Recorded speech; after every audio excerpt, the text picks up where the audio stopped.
Isang lalaking akyat bahay ang nahuli sa Luciano 13 Martires sa lungsod ng Cavite 2:00 ng madaling araw. Pumasok ito sa gate at dumire-diretso sa loob ng bahay.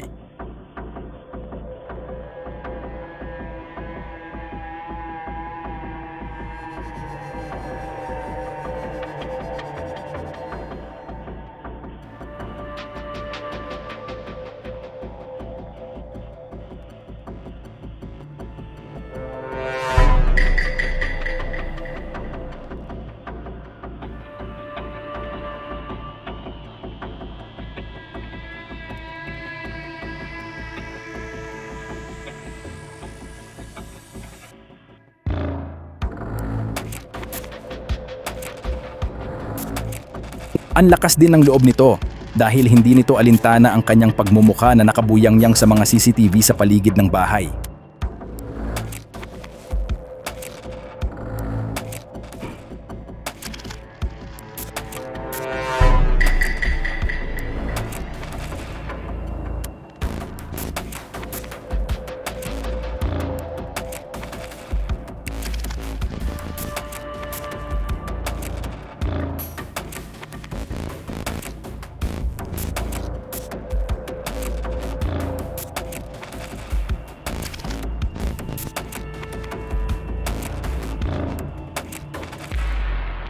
Ang lalaki ay palabas na sana subalit nagdalawang isip pa.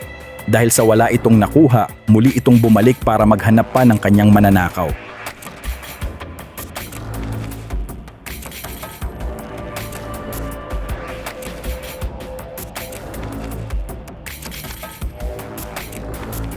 Ang kanilang alagang pusa naman ay nakaramdam na may ibang tao sa loob ng pamamahay, kaya't agad itong nagtago para iligtas ang kanyang sarili.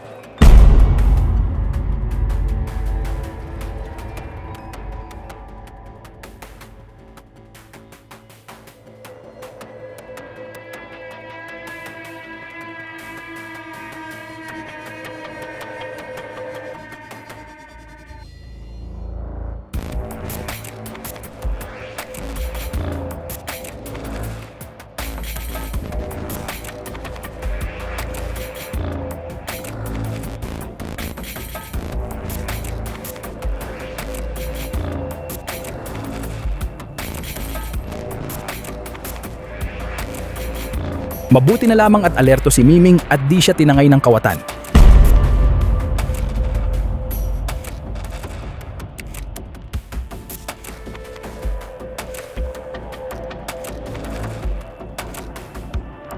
Buti na lamang at safe ang may-ari ng bahay na nooy mag-isa lamang na natutulog sa kanyang kwarto.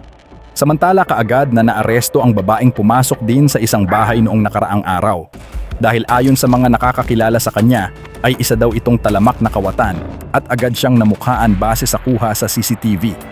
Agad naman itong itinurn over sa pulisya para masampahan ng kaso. Kaya maging alerto lagi, ugaliing isara ang ating mga pintuan at gate ng ating bahay. Huwag na nating antayin pang may mangyari pang hindi maganda sa ating mga gamit, maging sa ating sarili pati na sa ating mga mahal sa buhay. Ingat po tayo lagi. This is today's Topic TV. Stay safe and stay alert.